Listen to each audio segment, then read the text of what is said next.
구약성경 잠언 1장 1절에서 19절까지의 말씀 우리 한 목소리로 함께 봉독하겠습니다. 다윗의 아들 이스라엘 왕 솔로몬의 잠언이라. 이는 지혜와 훈계를 알게 하며 명철의 말씀을 깨닫게 하며 지혜롭게 공의롭게 정의롭게 정직하게 행할 일에 대하여 훈계를 받게 하며 어리석은 자를 슬기롭게 하며 젊은 자에게 지식과 근신함을 주기 위한 것이니, 지혜 있는 자는 듣고 학식이 더할 것이요 명철한 자는 지략을 얻을 것이라.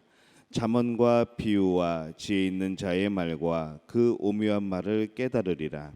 여호와를 경외하는 것이 지식의 근본이거늘 미련한 자는 지혜와 훈계를 멸시하느니라. 내 아들아, 내 아비의 훈계를 들으며 내 어미의 법을 떠나지 말라. 이는 내 머리에 아름다운 관이요 내 목에 금사슬이니라. 내 아들아, 악한 자가 너를 꾀일지라도 따르지 말라. 그들이 내게 말하기를 우리와 함께 가자. 우리가 가만히 엎드렸다가 사람의 피를 흘리자. 죄 없는 자를 까닭없이 숨어 기다리다가 스올같이 그들을 산채로 삼키며 무덤에 내려가는 자들같이 통으로 삼키자. 우리가 온갖 보화를 얻으며 빼앗은 것으로 우리 집을 채우리니, 너는 우리와 함께 제비를 뽑고 우리가 함께 전대 하나만을 두자 할지라도 내 아들아, 그들과 함께 길에 다니지 말라. 내 발을 금하여 그 길을 밟지 말라. 대적 그 발은 악으로 달려가며 피를 흘리는 데 빠름이니라. 새가 보는 데서 그물을 치면 헛일이겠거늘 그들이 가만히 엎드림은 자기의 피를 흘릴 뿐이요 숨어 기다림은 자기의 생명을 해할 뿐이니, 이익을 탐하는 모든 자의 길은 다 이러하여 자기의 생명을 잃게 하느니라. 아멘. 하나님의 은혜가 오늘 하루의 첫 시간을 주 앞에 드리는 우리 믿음의 가족들에게 함께 하시기를 예수님의 이름으로 축원합니다. 오늘부터 이 잠언 말씀을 가지고 함께 은혜를 나눕니다. 이 잠언 말씀은 하나님께서 우리에게 주시는 지혜의 말씀입니다. 그래서 오늘 말씀에 보시는 바와 같이 지혜와 훈계를 알게 하고 명철의 말씀을 깨닫게 하고 또 우리로 하여금 지혜롭게 공의롭게 또 정의롭게 정직하게 우리가 행할 일에 대해서 바로 교훈하시는 그런 말씀이라 합니다. 어리석은 자를 슬기롭게 하고 또 젊은 자에게 지식을 주고 근신함을 주기 위한 것. 그래서 지혜 있는 사람이 이 말씀을 읽게 될 때에 바로 학식이 더할 것이고 명철한 자는 지략을 얻을 것이라 라고 말씀을 하고 있습니다. 우리에게 필요한 것은 우리는 지식이 필요하다고 말을 합니다. 또 지혜가 필요하다고 말을 합니다. 그래서 여러분들 자녀들에게 축복하며 기도할 때에 하나님께서 우리 자녀들에게 지혜와 명철을 달라고 또 하나님을 아는 지식을 얻게 달라고 우리는 그렇게 기도하는 것이죠. 바로 이 잠언 말씀에 비추어서 근거를 두고 우리는 그렇게 축복하며 그렇게 기도하는 겁니다. 그래서 이 사람들은 지식을 날마다 쌓습니다. 계속해서 무엇인가를 배워나가죠. 그리고 그 지식은 인간들의 문명을 이루어 나갑니다. 지식이 참 많은 것을 이룬 것 같이 그렇게 보입니다. 그러나 우리는 이 사람들을 실제로 겪어보면서 이 사람들이 얼마나 또 어리석은지를 발견하게 됩니다. 많은 지식을 갖고 있는 것 같은 이 세상의 한복판에서 우리는 우리의 어리석음을 또 발견하게 되는 겁니다. 그래서 우리의 지식을 점검하게 됩니다. 과연 나는 지혜로운 사람인가? 나는 어리석은 사람인가? 라는 것이죠. 그래서 이 오늘 말씀은 지혜의 방법보다는 이 지혜의 시작에 대해서, 어떤 지식의 내용보다는 과연 그것이 무엇을 향해 누구를 향해 있는 지식인가, 바로 그것에 대해서 말씀을 하고 있습니다. 이 솔로몬은 오늘 이 잠언 말씀이 4절에 보면은 어리석은 자를 슬기롭게 하고 젊은 자에게 지식을 또 근신함을 주기 위한 것이니 라고 말씀을 합니다. 이 바울은 이 땅에 어리석은 사람들이 있음을 분명히 지적을 합니다. 그런데 이 땅은 어리석은 그런 사람들만이 있는 것이 아니라 사실은 모든 사람이 어리석다고 말을 하는 것이죠. 이 바울도 이 잠언에 빗대어서 이 세상을 참 어리석은 자들의 삶을 살아가는 사람들이 많다고 그렇게 말을 하고 있습니다. 우리 모두는 우리의 어리석음을 깨우치며 그렇게 살아야 합니다. 사람이 어리석을 때를 보면은 참 한이 없습니다. 우리가 우리 자신을 볼 때에도 가끔가다 왜 내가 이렇게 어리석은 짓을 했지 하면서 후회할 때가 있고 그렇게 뒤를 돌아보며 안타까워할 때가 있는 것이죠. 왜 그렇게 어리석은지 뻔히 보이는 때로는 그런 죄의 길, 때로는 그런 하나님이 기뻐하시지 않는 그런 길을 걸어갈 때도 있습니다. 근데 이 세상 사람들이 그렇게 살아가고 있습니다.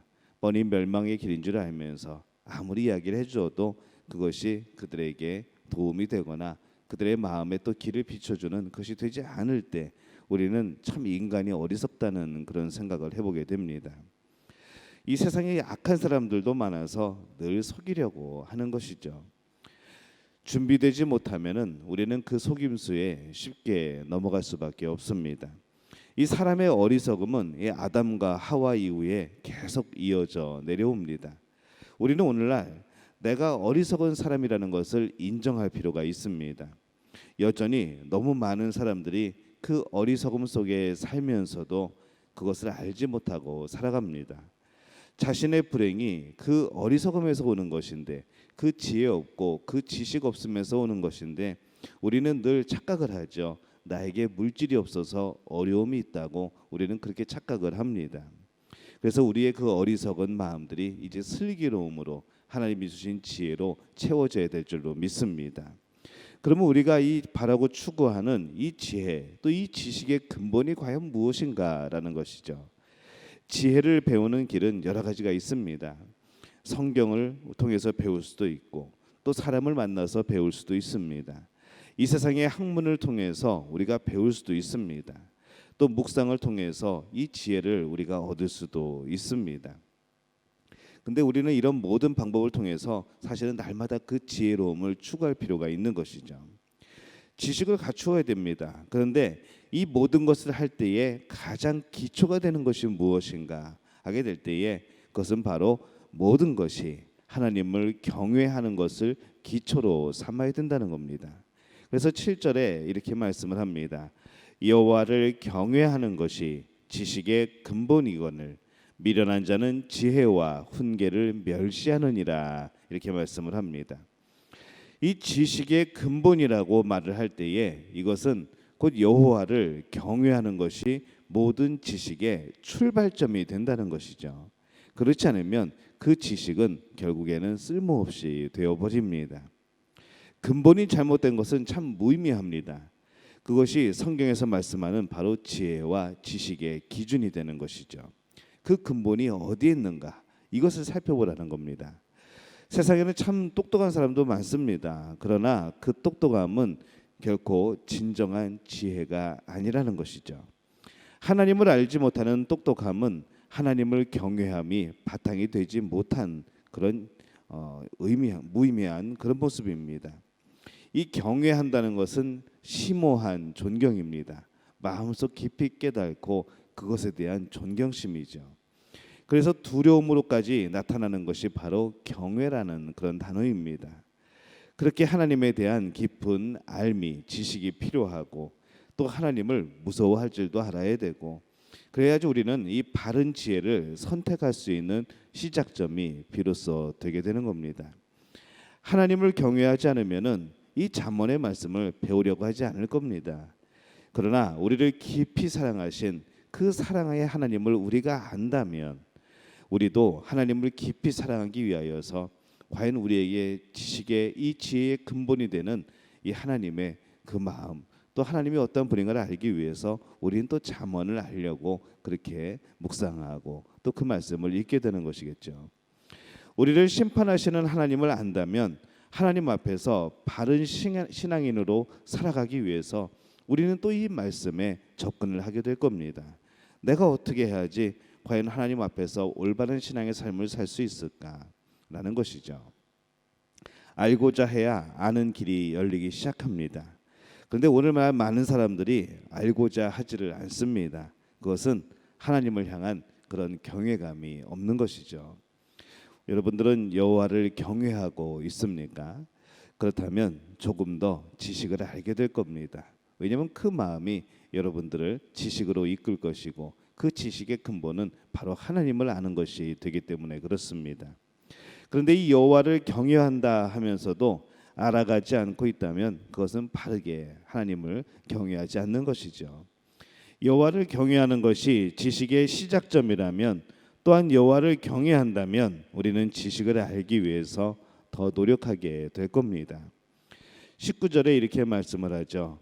이익을 탐하는 모든 자의 길은 다 이러하여 자기의 생명을 잃게 하느니라 이렇게 말씀을 합니다. 하나님을 경외하는 것으로 지식의 근본을 삼지 않고 그 시작을 삼지 않는 이들의 모습은 바로 19절 말씀과 같이 결국에는 생명을 잃게 되는 그런 심판이 주어지는 겁니다. 탐욕의 마음으로 세상적인 지혜를 가지고 사는 사람들이 많습니다. 그들이 보기에는 그들의 지혜가 더 나은 것 같이 느껴지죠. 하지만 그들의 결과를 보면은 대부분 그들의 지혜나 지식을 가지고 자신들의 욕심을 채웁니다. 결국에는 바로 그것이 자기의 생명을 잃게 하는, 자기의 인생을 망치게 하는, 그리고 죄를 짓게 하는 바로 그러한 것에 쓰여지게 되어버립니다. 아무리 많은 철학을 공부했어도 인생의 의미를 모르게 되고, 아무리 많은 재산을 모았어도 그 돈을 제대로 쓸 줄 모르게 되고, 아무리 많은 공부를 하고 학위를 땄어도 그것이 쓸모가 없는 것이라면 그 지식이 그에게 어떤 유익이 되겠습니까? 아무리 많은 지식을 얻었어도 그 영혼이 구원받는 길을 모른다고 한다면은 그의 영혼은 과연 어디로 가게 되겠습니까? 잠언은 지혜서입니다. 우리에게 지혜를 주시려고 하는 하나님의 사랑의 마음의 표현입니다. 그래서 이 또 지혜를 가르치는 말씀이고 지식의 시작이 되는 것이죠. 이 지식의 시작에서 우리가 하나님을 경외하는 것이 지식의 근본이다라고 말하고 있다는 것을 우리는 기억해야 됩니다. 지식을 얻고자 한다면 우리는 이것을 항상 기억해야 되는 것이죠. 그것의 시작은 하나님을 경외하는 것이다. 여러분들의 자녀가 지혜롭기를 원하십니까? 여러분들이 이 땅에서 올바른 지식, 올바른 지혜, 명철함을 얻기를 원하십니까? 그렇다면 여러분 하나님의 말씀으로 돌아오시기를 바랍니다. 이 잠언 말씀에 다시 한번 하나님의 뜻이 무엇인지, 이 땅에서 하나님을 경외하며 살아가는 것이 무엇인지를 여러분 다시 배우시기를 바랍니다. 그것이 우리에게 정말로 유익된 그런 삶의 모습이 아니겠습니까? 하나님을 경외하는 것에서 시작하지 않는 지식은 무의미합니다. 참된 지식이 아닌 것이죠. 하나님과 멀어지는 지식을 가지게 된다면, 그것으로 평생을 살아간다면 얼마나 그것이 안타까운 일입니까? 그렇기 때문에 우리는 오늘 우리가 지식을 쌓을 때 여호와를 경외하는 것에서 시작해야 된다는 것을 꼭 잊지 말아야 합니다. 지식을 얻으면 바로 내 자신의 유익을 위한 겁니다. 공부를 하는 것도, 기술을 습득하는 것도 다 자신의 유익을 위한 것이죠. 그런데 여호와를 경외하는 근본이 안 된 지식은 나를 위한다고 하지만은 나에게 유익을 가져다 주지 않습니다. 자신의 영혼의 유익을 가져다 주는 것이 아니고 오히려 그 유익을 뺏어가는 것이죠. 그렇기 때문에 우리는 지금 우리가 가지고 있는 지식, 그리고 우리가 추구하는 지식이 과연 여호와를 경외하는 것에 근본을 두고 있는 지식인가, 이것을 살피는 것이 바로 지혜로운 사람이 되겠습니다. 이것 위에 바로 우리의 지혜를 쌓고 우리의 지식을 쌓게 될 때에 진정한 우리에게 유익이 되는 지식이 될 줄로 믿습니다. 바라기는 우리가 이 하나님을 경외함으로 얻는 지식이 풍성한 그런 믿음의 그런 삶으로 이어지는 그런 모습이 되어줄 수 있기를 바랍니다. 성경을 읽으면서 하나님이 주시는 지혜, 또 세상에서 많은 것들을 분별하고 판단할 수 있는 그런 지식, 바로 우리 하나님 말씀 안에서 주어지는 줄로 믿습니다. 이 말씀을 통하여서 오늘 우리가 바라는 지혜 또 지식을 얻게 되시기를 예수님의 이름으로 축원합니다. 제가 기도하겠습니다. 하나님, 은혜와 사랑에 감사합니다. 말씀 속에서 우리의 삶을 찾게 도와주옵소서. 하나님의 말씀 속에서 우리의 길을 발견하게 도와주옵소서. 오늘 이 잠언 말씀에서 우리들의 삶의 자세, 또 우리들의 삶의 방향, 또 우리들의 삶의 관점이 변화되게 도와주옵소서. 성령님, 그렇게 역사하여 주옵소서. 하나님을 경외한 우리들 되게 도와주옵소서. 예수님의 이름으로 간절히 축복하며 기도하옵나이다. 아멘.